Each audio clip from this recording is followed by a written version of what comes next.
Je prends un autre exemple parce que c'est un vrai débat. Un homme politique vient au devant de la scène vanter les mérites des valeurs familiales, de la fidélité, en disant, voyez, moi je suis un homme avec mes 3 enfants, etc. Formidable. Et si vous m'élisez, je ferai pareil. Puis on apprend que cet homme est un coureur de jupons. Qu'est-ce qu'on fait? On le dit ou finalement on laisse ce mensonge proférer?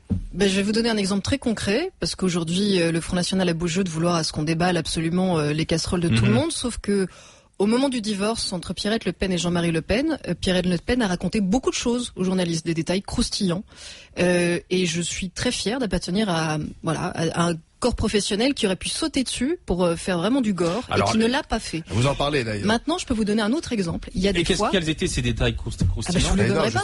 Je vous les donnerai certainement pas parce que ça n'intéresse pas les Français, parce que ça ne les informera pas. Ça fera juste faire du déballage, vendre du papier pour des gens qui ont envie de vendre du papier avec ça. Ça ne m'intéresse pas. Oui, mais pourtant, maintenant, je peux vous donner une anecdote qui est représentative d'un double discours politique et qui, à mon avis, mérite d'être révélée. En plus, il y a des traces judiciaires, etc. Quand le Front National nous dit qu'il est absolument rénové et que sa préférence nationale ne doit pas être confondue avec du racisme, quand on sait que Marine Le Pen, par exemple, a eu un procès-verbal pour outrage à agent à l'issue d'une soirée plutôt visiblement festive avec des amis, en l'occurrence Frédéric Chatillon, qui s'occupe beaucoup de la communication du Front National, et sa femme, qui est attachée de presse du FN, et que sa femme a eu un procès-verbal parce que, contrôlée par des agents de police, parce qu'elle faisait trop de bruit, il leur a dit c'est plus facile de venir emmerder des gens comme nous que les bougnoules. Bon, cette phrase qui a été relevée par des agents de police dans le cadre d'une soirée plutôt privée, moi j'estime utile de le révéler parce que là on voit bien que derrière un discours qui essaie de se polisser, il y a un vieux fonds de commerce qui perdure. Mais dans ce livre, puisqu'on y vient, cette biographie de Marine Le Pen, vous parlez beaucoup de la vie privée, vous racontez le parcours de Marine Le Pen, son enfance, sa vie avec son père, sa mère, les drames qu'elle a connus, notamment du fait de la séparation de ses parents. Qu'est-ce que ça nous apprend de Marine Le Pen? Est-ce que c'est important de le raconter tout ça? Justement, c'est là où on fait le tri entre ce qui est important parce que ça dit vraiment quelque chose et ce qui relève vraiment du sensationnalisme, de vouloir se faire plaisir en ayant trouvé quelque chose qui intéresserait des lecteurs, mais qui honnêtement n'est absolument pas respectueux ni de la vie privée, ni de la personne sur laquelle on enquête. Et en plus, je peux vous dire que quand on enquête sur quelqu'un dont les idées sont à l'opposé, bizarrement, ça peut peut-être surprendre des gens, on essaie d'être encore plus rigoureux. On essaie de se poser tout le temps cette question. Jusqu'où je peux aller? Jusqu'où c'est pas correct, c'est pas classe d'aller? Quand Laurent de Saint-Affrique me raconte une autre anecdote, c'est celle-là elle est l'ancien plutôt conseiller sympathique. en communication de Jean-Marie Le Pen. Il a été conseiller en communication du Front National pendant 10 ans et il a bien connu Marine Le Pen, et notamment à une époque où Marine Le Pen elle-même dit dans son autobiographie qu'elle a beaucoup souffert de brimades à l'école, à Saint-Cloud. Bon, elle n'était pas non plus dans le 9-3, elle était à l'école publique de Saint-Cloud, mais bon, elle dit que quand même, on peut le croire d'ailleurs, quand on s'appelle Le Pen, c'est pas facile tous les jours.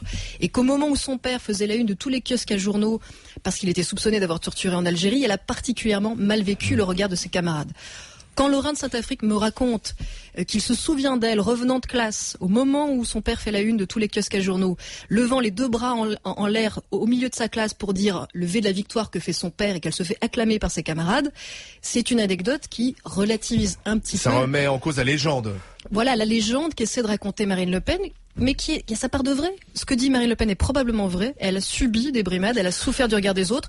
Elle a aussi un tempérament qui est celui de son père. Et vous dites que justement le fait d'avoir parfois subi les frasques de son père, notamment lorsqu'elle était jeune, l'a poussé en quelque sorte à rester dans ce... Parce que c'est comme une secte, le Front National, ils vivent entre eux, ils se marient entre eux, ce que vous expliquez, et à rester au cœur du Front National et de la politique, alors qu'elle aurait pu être avocate, puisqu'elle avait fait du droit, et tout ça finalement l'a poussé à rester et à prendre la succession de son père. Là aussi, c'est vraiment important d'aller effectivement regarder son enfance, son adolescence pour comprendre pourquoi on va peut-être avoir pour 10, 20 ans, 30 ans un Front National qui aura ce visage et non pas une Marine Le Pen qui aurait pu devenir avocate, qui aurait pu avoir du succès et qui aurait pu se faire un prénom. C'est-à-dire qu'en fait, quand elle nous livre son autobiographie, c'est évidemment un programme politique, c'est une façon de dire regardez, j'ai souffert à cause de mon nom, j'ai été discriminée à cause de mon nom, je prends ma revanche en politique parce qu'on m'a pas laissé d'autre choix, que sous la robe, j'aurais jamais pu avoir une vie normale.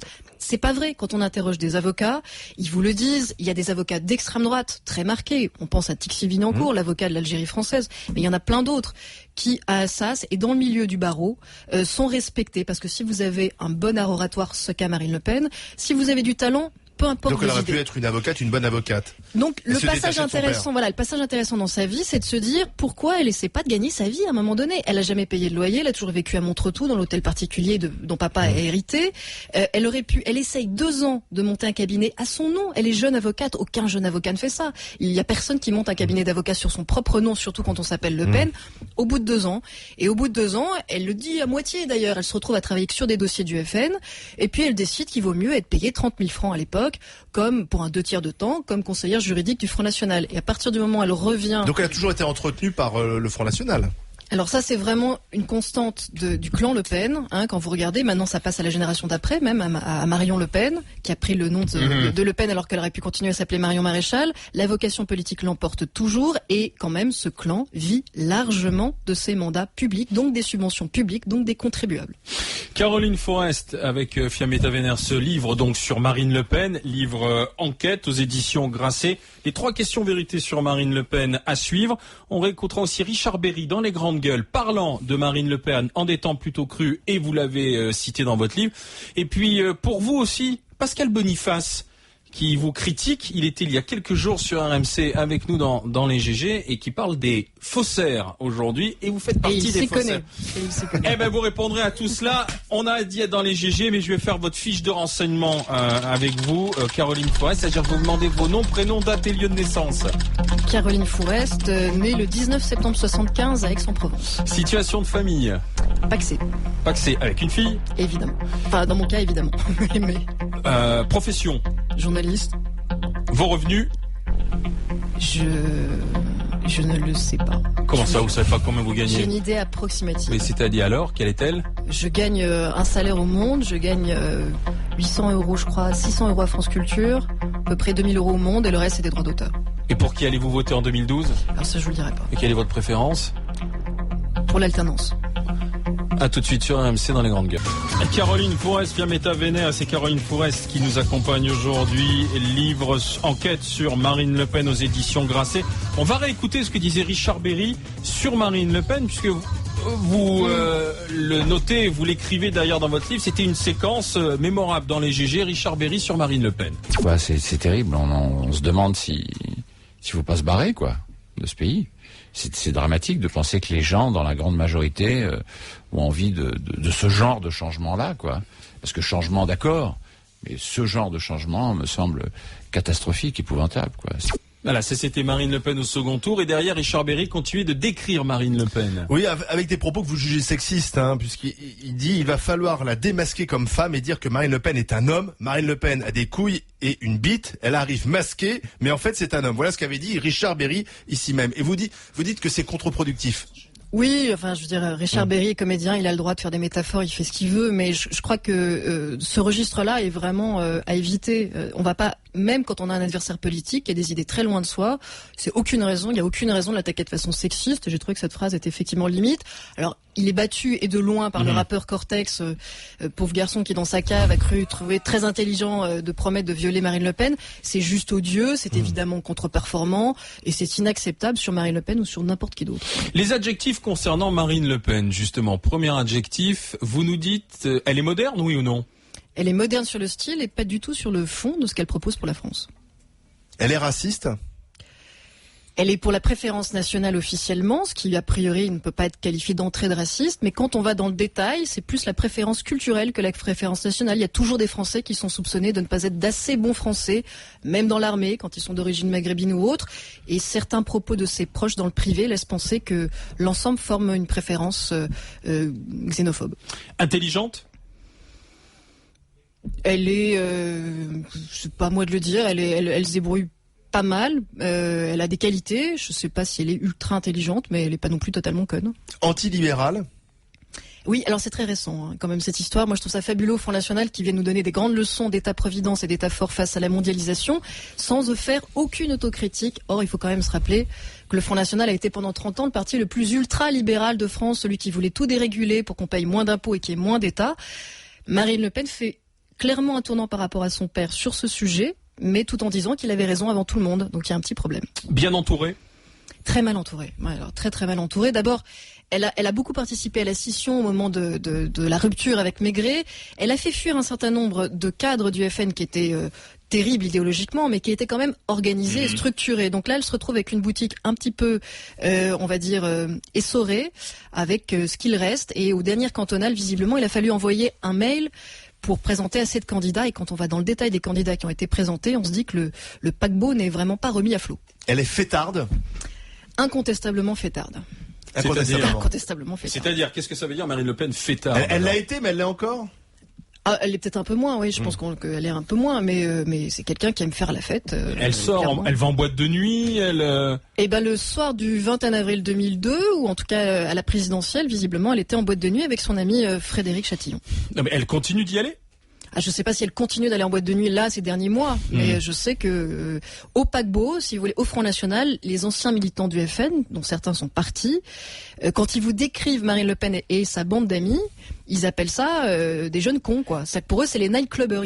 On les appelait les nightclubbers au Front National, et ils sont juste terrorisés à l'idée de voir ces gens peut-être gouverner un jour. Non, mais c'est parce que l'idée, ce qu'on fait, c'est si par exemple je vais dans une boîte de nuit parisienne ou si j'y allais, est-ce que je pouvais tomber sur Marine Le Pen? Vous pouvez. Ah oui, d'accord.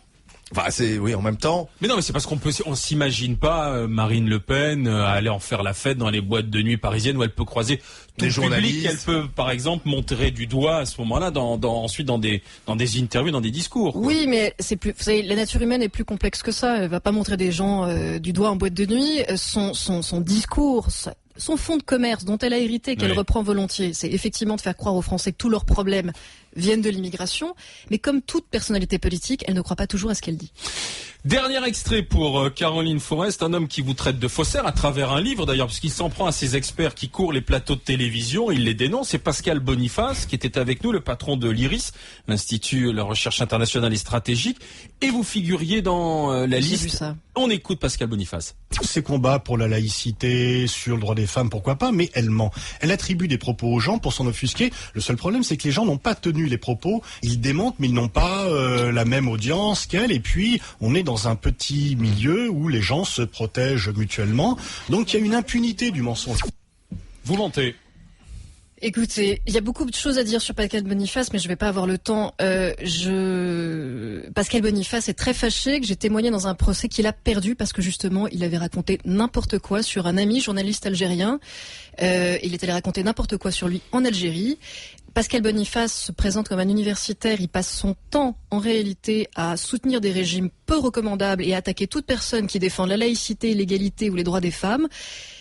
Il en a tout à fait le droit, mais qu'il essaie pas de faire croire qu'il y a des universitaires d'un côté et de l'autre des gens qui mentent. Il y a des gens qui ont des convictions différentes. Ce que je n'accepte pas de la part de Pascal Boniface, il peut dire ce qu'il veut, peu importe, c'est de laisser planer le soupçon que toute personne qui ait travaillé sur l'intégrisme, et notamment sur l'intégrisme musulman, est vendue au lobby sioniste, parce que c'est son grand problème et sa grande obsession. Je tiens juste à dire que j'ai fâché probablement énormément les islamistes, mais j'ai fâché aussi beaucoup de nationalistes israéliens et de pro-israéliens durs, parce que c'est pas mon boulot, honnêtement, le conflit israélo-palestinien, c'est pas mon sujet de prédilection. Moi, je travaille sur le Front National ou les extrémistes catholiques en France. Mais franchement, cette malhonnêteté intellectuelle me donne parfois envie de savoir qui finance le laboratoire de recherche privé de Pascal Boniface. Caroline Forest avec Fiametta Vénère, enquête sur chez Grasset. Marine Le Pen, chez Grasset, une biographie. Vous avez de la sympathie finalement pour elle ou pas alors? J'ai une antipathie profonde pour ses idées et je pense qu'on ne se battra pas contre Marine Le Pen en pensant que c'est sa personnalité qu'il faut mettre en cause. Elle a des côtés sympathiques. Oui. Merci Caroline Forest.